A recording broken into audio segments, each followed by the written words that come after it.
வெண்முரசு. சென்னா வேங்கை 49. வாசிப்பது சந்தீப். பானுமதி முதற்காலையில் காந்தார அரசியரை சந்திக்கும் பொருட்டு அணியாடை புனைந்து கொண்டிருக்கையில் அமைச்சர் வந்திருப்பதாக சேடி வந்து சொன்னாள். அப்போதுதான் அவள் அனுப்பியாக வேண்டிய ஓலைகளின் நினைவை அவள் அடைந்தாள். அமைச்சரை சிறுகூடத்தில் காத்திருக்கும்படி படித்துவிட்டுச் சென்று சிறுபிடத்தில் கால் நீட்டி அமர்ந்தாள். அங்கு காத்திருந்த கற்றுச்சொல்லிகள் அவளைச் சூழ்ந்து அமர்ந்தனர். விழிமூடி விரைந்த சொற்களால் அவள் செய்தியை சொல்ல அவர்கள் ஓலையில் எழுதிக் கொண்டனர். அவளுடைய தாழ்ந்த குரலும் அதனுடன் இணைந்து கொண்ட எழுத்தாணியின் ஓசையும் மட்டுமே அறையில் ஒலித்துக் கொண்டிருந்தது. நகரெங்கும் அனுப்பி வைக்கப்பட வேண்டிய அரசாணைகளை அவள் பிறப்பித்தாள். எந்நிலையிலும் எங்கும் இறப்பு தண்டனை அளிக்கப்படலாகாது என்றும், இறப்புக்குரிய குற்றங்கள் செய்தவர்கள் அஸ்தினபுரிக்கு கொண்டுவரப்பட வேண்டுமென்றும், சிறு குற்றங்களுக்கு மட்டுமே ஆங்காங்குள்ள மூதன்னையர் குழுக்கள் தண்டனைகள் வழங்க ஒப்புதல் உண்டு என்றும் முதலானை. பிறிதொரு ஆணை நிலம், நீர், பாதைகள் ஆகியவற்றைப் பற்றிய பூசல்கள் எவையும் போர் முடிந்து அரசர் திரும்பி வரும் வரையில் விசாரிக்கப்பட மாட்டா என்றும், அவை அனைத்தும் அரசர் அவை நீங்கும் அந்நாளில் எந்நிலையில் இருந்ததோ அவ்வண்ணமே மாற்றமின்றி நீடிக்க வேண்டும் என்றும் கூறியது. வணிகர்கள் அரசுக்கு கட்ட வேண்டிய நிகுதிகள் முழுமையாகவே நிறுத்தம் செய்யப்பட்டுவிட்டன என்றும், நகருக்குள் வரும் வணிகர்களுக்கு தங்குமிடமும் விலங்குகளுக்கான கொட்டில்களும், அவர்கள் சிறுவணிகம் செய்வதாக இருந்தால் அவற்றுக்குரிய கடைகளும் அரசால் வழங்கப்படுமென்றும் 3வது ஆணை. 7 ஆணைகள் அஸ்தினபுரியுடன் முரண்பட்டு ஆங்காங்கே தனியரசுகளை அமைப்பதாக அறிவித்துக் கொண்ட சிறுகுடித் தலைவர்களுக்கு விடுக்கப்பட்டன. உடனடியாக அவர்கள் கோல் கொண்டு அரியணை அமர்வதைத் தவிர்த்து அஸ்தினபுரியின் கொடி அடையாளத்தையே தாங்களும் கொண்டு ஒவ்வொரு நாளும் அஸ்தினபுரிக்கு உறுதிமொழி கொண்டு அவை கடன்களை நிறைவேற்ற வேண்டும் என்றும், அவ்வாறு தாங்கள் செய்வதை முறைப்படி ஓலைகளில் பொறித்து அஸ்தினபுரிக்கு அனுப்ப வேண்டும் என்றும், அவ்வோலையின் பிறிது வடிவங்கள் சூழ்ந்திருக்கும் அனைத்து குலத்தலைவர்களுக்கும் அனுப்பப்பட வேண்டுமென்றும் எழுதப்பட்டன. அஸ்தினபுரியின் படகுகளை தாக்கும் கள்வரோ பிறரோ துரத்திச் செல்லப்பட வேண்டாம் என்றும், ஆனால் அவர்களின் குல அடையாளங்கள் கணக்கில் கொள்ளப்பட வேண்டும் என்றும், போர் முடிந்து படைகள் திரும்பி வரும்போது அக்குற்றங்களில் ஈடுபட்டவர்களின் குலத்தின் இறுதிக் குழவி வரை வேட்டையாடி கொன்று அழைக்கப்படும் என்றும், எந்நிலையிலும் எதன் பொருட்டும் இச்சூழலில் அவர்கள் செய்யும் சிறு குற்றங்கள் கூட பொறுத்துக் கொள்ளப்பட மாட்டா என்றும் 4 எல்லைகளுக்கும் ஆணை வரையப்பட்டது. தெய்வங்களுக்கான பலிகொடைகளும் மூதாதையருக்கான படையல்களும் மறு அரசாணை வரும் வரை நிறுத்தப்படுவதாக பிறிதொரு ஆணை. இறுதி ஓலையை அவள் உரைத்துக் கொண்டிருக்கும்போது சேடி வந்து அசலை வந்திருப்பதை சொன்னாள். பொன்னணிகளுக்கும் பட்டாடைகளுக்கும் பீதர் நாட்டு அணிப்பொருட்கள் அனைத்திற்கும் 2 மடங்கு நிகுதி வகுக்கும் ஆணையை இறுதியாக கூறி முடித்து அவள் எழுந்தபோது அசலை வந்து அரை மூலையிலிருந்த பீடத்தில் அமர்ந்திருந்தாள். பானுமதி எழுந்து கைகளை நீட்டி சோம்பல் முறித்தாள். உடலை உணர்ந்ததுமே சிறு திடுக்கிடலுடன் அசலையின் விழிகளை சந்தித்தாள். இளமகள் போல் அவள் உள்ளம் சிறுநாணம் கொண்டது. கற்றுச்சொல்லிகள் ஓலைகளை அடுக்கியபடி அகன்றனர். அணிச்செடியர் வந்து அவள் ஆடைகளையும் குழலையும் சீர்படுத்தினர். அசலையை நோக்காமல் குரலை இயல்பாக்கி, இளையவள் எங்கே என்று அவள் கேட்டாள். இன்று அவள் துயின்று எழ மிகவும் பிந்தியது என்று சேடி சொன்னாள். ஆகவே அவள் வர இயலவில்லை என்று அசலை சொன்னாள். அவள் குரல் இயல்பாக இருந்தமையால் பானுமதி திரும்பினாள். அவள் விழிகளில் அவள் நாணிய அக்கூர்மையைக் கண்டு திரும்பிக் கொண்டு, நோயுற்றிருக்கிறாளா என்றாள். இல்லை, ஆனால் கடுந்துயருற்றிருக்கிறாள் என்றாள் அசலை.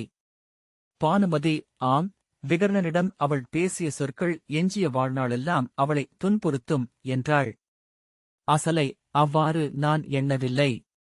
இந்நகர் விட்டு அவள் சென்றாளென்றால் ஓரிரு நாட்களிலேயே இங்குள்ள அனைத்தையும் மறந்துவிடுவாள். எங்கிருக்கிறாளோ அங்கு முழுமையாக ஒன்றுவது அவள் இயல்பு. இங்கிருக்கையில் அவள் மச்ச நாட்டுப் பெண்ணல்ல, எனவே அங்கு சென்றபின் அவள் அஸ்தினபுரியின் அரசியாக இருக்கவும் வாய்ப்பில்லை என்றாள். பானுமதி, நாம் கிளம்புவோம் என்று சொல்லி திரும்பி சேடியை நோக்கி கையசைத்தாள். அரசி எழுந்தருள்வதை அறிவிக்கும் கொம்போசை வெளியே ஒலித்தது.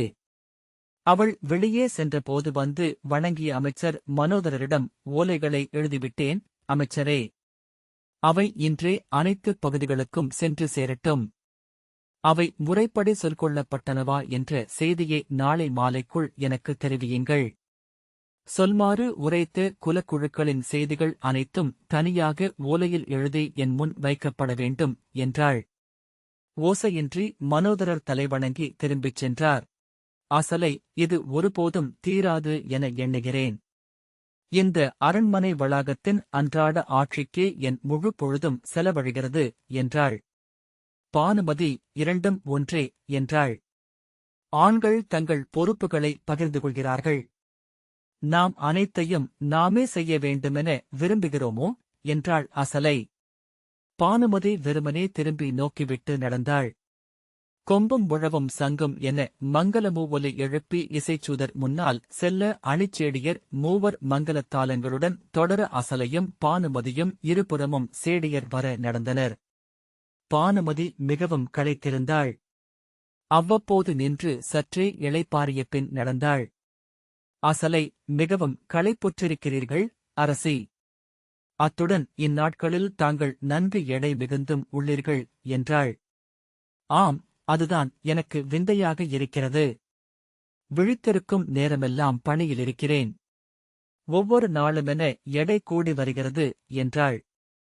பணியாற்றும் சலிப்பினூடாக நாம் உணவருந்திக் கொண்டிருக்கிறோம். உள்ளம் மகிழ்ந்திருக்கையில் இத்தனை எடை கூடுவதில்லை என்று அசலை சொன்னாள். சென்ற ஆண்டு கானாடலுக்குச் சென்றோம். திரும்பி வருகையில் என் உடல் காற்றில் மிதப்பதாக உணர்ந்தேன். பானுமதி, அஸ்தனபுரியின் குடிகள் அரசி பேருருவத்துடன் இருப்பதையே விரும்புகிறார்கள். இங்கிருந்த மூதன்னையர் அனைவருமே பருத்த உடல் கொண்டவர்கள் என்றாள். ஆம், சிலைகளை பார்த்துளேன் என்று அசலை சொன்னாள்.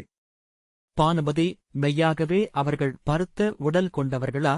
அன்று காடுகளில் தொல்குடிகள் வழிபடும் மூதன்னையர் சிலைகளை பார்த்து இவர்களை வடித்தார்களா என்று தெரியவில்லை என்றாள்.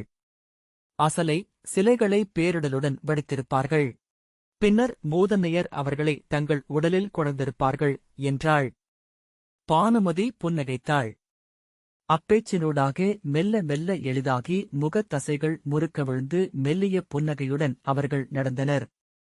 அசலை, ஆனால் போர்த்தெய்வங்களான அன்னையர் எவரும் பார்த்தவர்கள் அல்ல என்றாள்.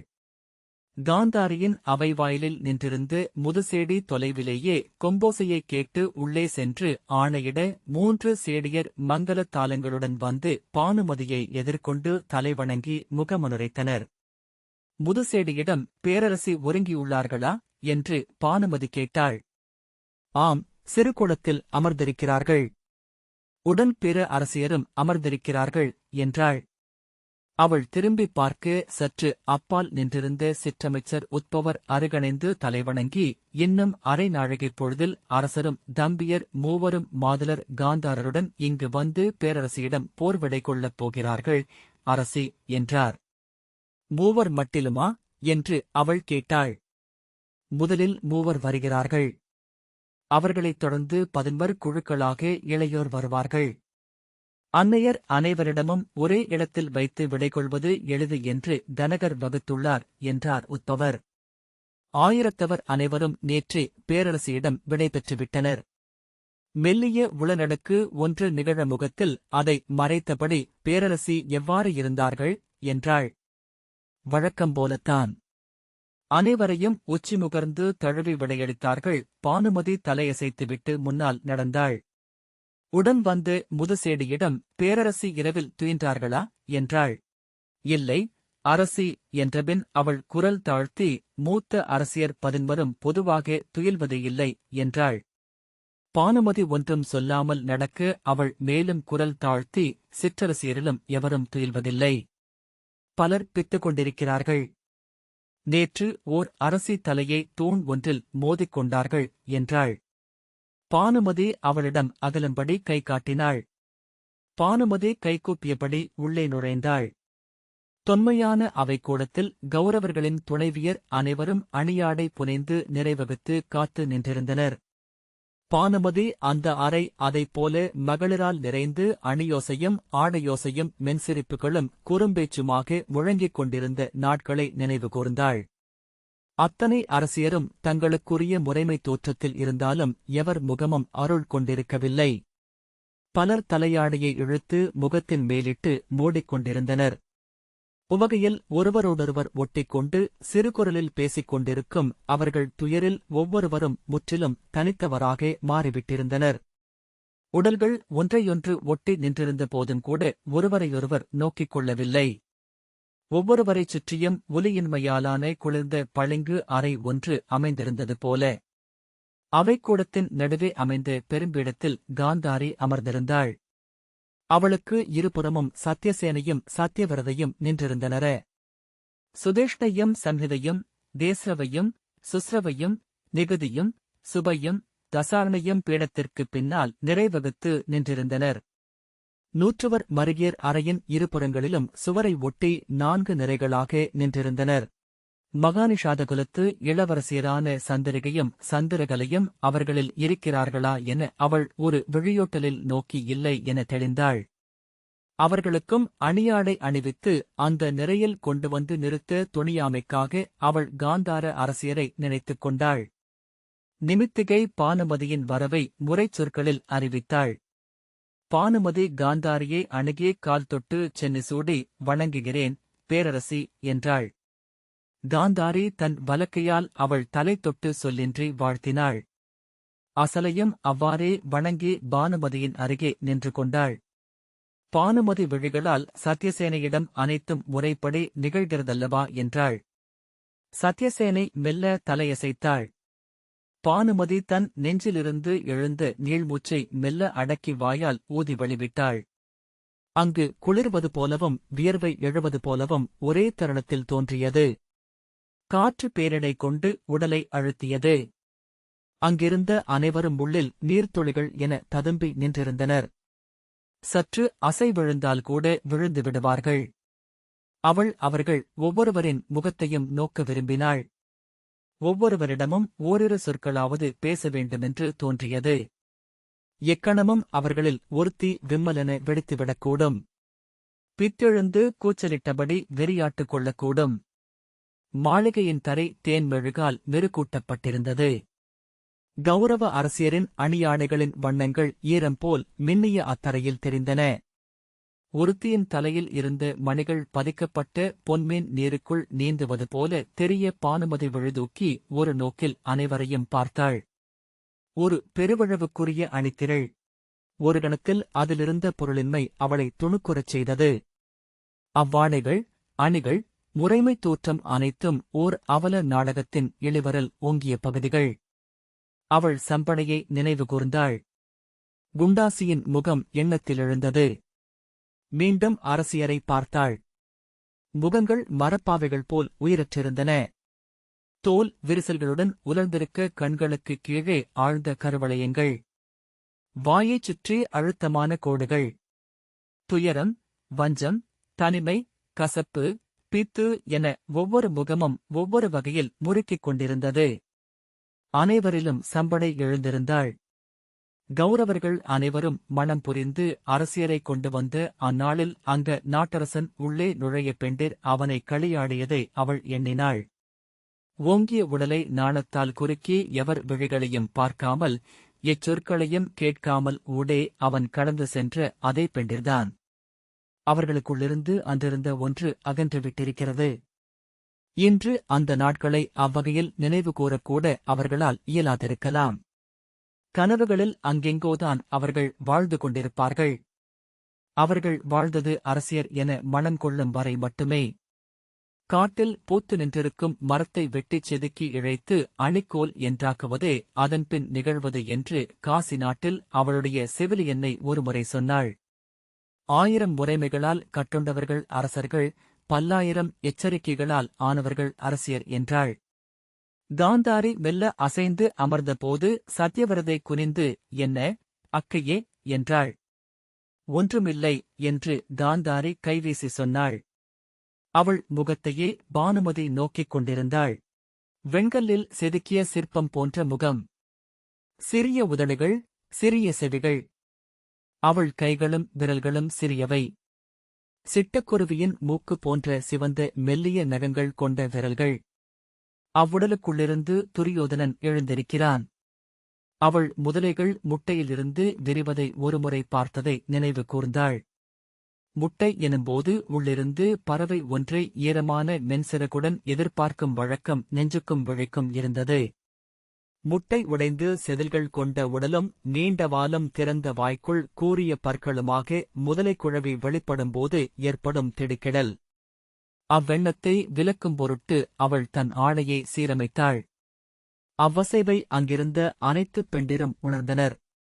அத்தனை அசைவின்றியா இந்த நூற்றுவரும் நின்றிருக்கிறார்கள்?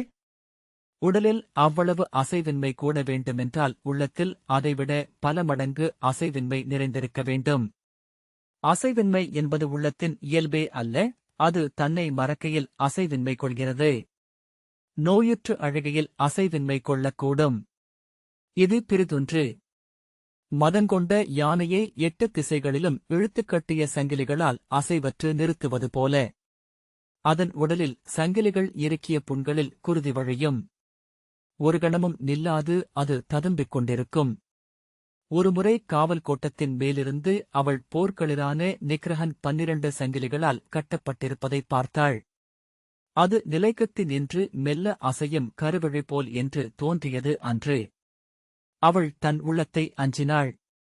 ஒன்றுடன் ஒன்று தொடர்பற்றவை என சென்று கொண்டிருக்கும் இவ்வெண்ணங்களை எங்கு நிறுத்துவது? இந்த அறைக்குள் 110 உள்ளங்கள் நிகழ்ந்து கொண்டிருக்கின்றன. ஓசையின்றி அசைவின்றி. ஒவ்வொன்றும் ஒவ்வொரு திசை கொண்டிருக்கலாம். ஆனால் அனைத்தும் ஒன்றையே அடைந்து கொண்டிருக்கின்றன. எத்தனை சொல் பெருக்கினாலும் எவ்வளவு எண்ணெய் அடுக்கினாலும் எஞ்சிவிடும் பொருளின்மை. வெளியே கொம்பொலி கேட்டது. சிற்றவைக்குள் பெருமூச்சொலிகள் எழுந்தன. பெண்கள் அறியா கைகளால் தங்கள் ஆடைகளையும் அணிகளையும் சீர்படுத்தத் தொடங்கினர். உலோக ஓசையும் ஆடைகளின் உரசலோசையும் மெல்லிய குரலில் உரையாடல்களும் சேர்ந்த முழக்கம். காந்தாரி மெல்ல உடல் நிமிர்த்தி அமர ஒரு சேடி வந்து அவள் அணிந்திருந்த பட்டாடையின் மடிப்புகளை சீர்படுத்தினாள். வாழ்த்தொலிகளும் மங்கள இசையும் கேட்கத் தொடங்கின. அமைச்சர் உட்பவர் உள்ளே வந்து தலைவணங்கி முறைமை முன் சொல்லாக அரசர் தம்பியருடன் எழுந்தருள்கிறார், பேரரசி என்றார். காந்தாரி வெறுமனே கையை மட்டும் அசைத்தாள். மங்களத் தாளங்களேந்திய 7 சேடியர் சிற்றறைக்குள் நுழைந்தனர். அவர்களைத் தொடர்ந்து சங்கும் மணியும் கொம்பும் முழவும் இலைத்தாளமும் முழக்கிய 5 இசைச்சுதர்கள் வந்தனர். இசை முழங்க அவர்கள் அத்தாளங்களை காந்தாரி முன் காட்டினர். அவள் அவற்றிலொன்றை கையால் தொட்டு ஏற்றுக்கொண்டாள். கனிகளும் மலர்களும் பொன்னும் மணியும் நீரும் அடங்கிய தாளங்களை அவளுக்கு முன் தரையில் விரித்தனர். அஸ்தனபுரியின் அமுதகலம் பொறிக்கப்பட்ட சிறு கொடியுடன் ஒரு வீரன் முன்னால் வந்து அறைக்குள் நுழைந்ததும் அவனுடன் வந்த கொம்பூதி சிறு கொம்பை முழக்கி யயாதியின் கொடிவழி வந்தவர். குருகுலத் தலைவர், அஸ்தனபுரியின் அரசர், தார்த்தராஷ்டிரராகிய துரியோதனர் எழுந்தருள்கை என்று அறிவித்தான். கொம்போதி வலப்பக்கமாக விலக கொடியேந்தியவன் இடப்பக்கமாக விலகினான். துர்முதனும் துச்சகனும் தொடர வலப்பக்கம் துச்சாதனன் நடந்துவர துரியோதனன் அவைக்குள் நுழைந்தான். அவனுக்குப் பின்னால் சகுனி புண்பட்ட காலை இழுத்து வைத்து வலியால் வாயை கடித்திருந்தமையால் தாடியுடன் தாடை முன் நீண்டிருக்க மெல்ல நடந்து வந்தார். அவர்கள் உள்ளே வந்ததும் இசைச்சூதரும் சேடியரும் கொடிவீரனும் பிறரும் 2 வாயில்களூடாக வெளியே சென்றனர். சகுனி நின்று இளைப்பாறிக் கொள்ள அவர் உடல் மிகவும் வெளுத்து உயிரற்றது போல் தெரிவதை பானுமதி நோக்கினாள். துரியோதனன் சகுனியை நோக்க அவர் முன் செல்க என உதடசைவால் சொல்லி கை காட்டினார். துரியோதனன் முறைமைக்குரிய நீண்ட சீரணி வைத்து நடந்து காந்தாரியை அணுகினான். அன்னையே, உங்கள் மைந்தன் வணங்குகிறேன். அஸ்தனபுரியின் கொடை காக்கவும் நம் குருதி வழியின் உரிமை பேணவும் க்ஷத்ரிய அறத்தை நிலைநாட்டவும் நான் இன்று போருக்கு கிளம்புகிறேன். தங்கள் மைந்தர் 100 என்னுடன் வருகிறார்கள். எங்கள் மைந்தர் 1000 உடனெழுகிறார்கள். அஸ்தனபுரியின் படைகளும் துணைக்கு எழுந்த 10 அக்ஷயணி படைப்பெருக்கும் களம் நின்று போராடவிருக்கின்றன. பிதாமகர் பீஷ்மர் தலைமை கொள்கிறார். நல்லாசிரியர் கிருபரும் துரோணரும் உடனிருக்கிறார்கள். ஜெயத்ரதனும் அஸ்வத்தாமனும் சல்லியரும் கிருதவர்மனும் பூரிசிரவசும் என் தோள்களென நிற்கவிருக்கிறார்கள். இப்போரில் நான் வென்று மீளும் பொருட்டு தங்கள் சொல்கோர வந்திருக்கிறேன் என்றான். பின்னர் முறைப்படி 3 அடி எடுத்து வைத்து முழங்கால் மடித்து நிலத்தமர்ந்து காந்தாரியின் கால்களைத் தொட்டு சென்னி சூடினான். காந்தாரி தன் வலக்கையை அவன் தலைக்குமேல் நீட்டி அறம் வெல்க என்றாள். பானுமதி திகைப்புடன் காந்தாரியின் முகத்தை பார்த்தாள். விழியின்மை என்பது எத்தனை பெரிய திரை என்று அப்போது தெரிந்தது. சென்று தொட முடியாத பிறிதெங்கோ வெற்றுச் சிலையென காந்தாரியின் முகம் தெரிந்தது. துச்சாதனன் திரும்பி நோக்க சகுனி, அக்கையே, தங்கள் மைந்தன் தன் முழு வெற்றியின் பொருட்டு களம்புகவிருக்கிறான். காந்தார நிலத்தின் வடிவென நீங்கள் கொண்ட அத்தொல்கனவு நிறைவு கொள்ளப் போகிறது. வெற்றிக்கென உங்களது அருள் வேண்டுகிறான் என்றார். வென்று வருக என்றுரைப்பதுதான் மரபு, பேரரசி என்றார் அமைச்சர். காந்தாரி மீண்டும் அறம் வெல்க என்றாள். சகுனி சத்தியவரதையை பார்த்து உதடுகளை அசைக்க அவள் குனிந்து காந்தாரியின் தோளைத் தொட்டு, அக்கையே, இத்தருணத்தில் தங்கள் மைந்தர் வென்று மீள வேண்டும் என்று கூறுவதே முறை என்றாள். காந்தாரி மீண்டும் அறம் வெல்க என்றாள். சத்யசேனை ஏதோ சொல்வதற்குள் சகுனி, அக்கையே, தங்கள் மைந்தர் நீளாயுளுடன் நிறைவாழ்வு பெற வேண்டும், அவர்களின் கொடி சிறக்க வேண்டுமென்று தாங்கள் வாழ்த்தலாம். மூதமையாக அச்சொல்லை அளிக்கும் கடமையும் தங்களுக்குண்டு என்றார். காந்தாரி இரு கைகளையும் கூப்பி அறம் வெல்க, அறம் வெல்க, அறமே வெல்க என்றாள். சினத்துடன் துர்மதன் ஏதோ சொல்ல கைதூக்கி முன்னகர விழுதிருப்பி வெறும் நோக்கால் அவனை துரியோதனன் அடக்கினான். பின்னர், அன்னையே, உங்கள் சொல் திகழ்க என்றபின் மீண்டும் ஒருமுறை கால் தொட்டு சென்னிசூடி எழுந்தான். துச்சாதனன் கொந்தளிக்கும் முகத்துடன் உடலெங்கும் தசைகள் இழுபட்டு அசைய பற்களை கழித்தபடி நின்றான். விழிகளால் அன்னையை வணங்கும்படி துரியோதனன் ஆணையிட்டான். மேலும் சில கணங்கள் தயங்கிவிட்டு துச்சாதனன் முழங்கால் மடித்தமர்ந்து, வணங்குகிறேன் அன்னையே என்றான். அவள் கை நீட்டி அவன் தலையைத் தொடாமல் வாழ்த்துரைத்தாள். துர்மதனும் துச்சகனும் வணங்கி வாழ்த்து கொண்டனர். சகுனியின் முகத்தையே பானுமதி நோக்கிக் கொண்டிருந்தாள். அங்கு எந்த உணர்வு மாறுபாடும் எழவில்லை. என்னை வாழ்த்துக்க, அக்கையே என்று அவள் காலடியில் குனிந்தார். காந்தாரி அசைவிலாதிருந்தாள். சத்யசேனை, அக்கையே என்றாள். காந்தாரியில் எந்த அசைவும் எழவில்லை. அவள் எடை மிகுந்து குளிர்ந்து கொண்டே செல்வது போலிருந்தது. அந்தத் தன்மையில் அக்கூடம் விரைத்துக் கொண்டது போல. சத்யசேனை மீண்டும் காந்தாரியைத் தொட தலையசைத்து அதை தடுத்தபின் காந்தாரியின் தாழ் தொட்டு சென்னி சூடினார். கையை நிலத்தில் ஊன்றி வலிமுனகளுடன் எழுந்தார். அவர் சற்று நிலை தடுமாற அவரை பிடிக்கும் பொருட்டு கை நீட்டிய துர்மதன் அவர் எழுந்துவிட்டதைக் கண்டு பின்னிழுத்துக் கொண்டான். காந்தாரியின் முகம் சுண்ணக்கல் பாவை என தெரிந்தது. சகுனியின் முகத்தில் தெரிவது உணர்வின்மை அல்ல என பானுமதி எண்ணினாள். அவர் முகத்தின் அத்தனை தசைகளும் தொய்ந்து சரிந்திருந்தன. சலிப்பும் வலியும் அவற்றில் தசையமைப்பாகவே நிலை கொண்டிருந்தன.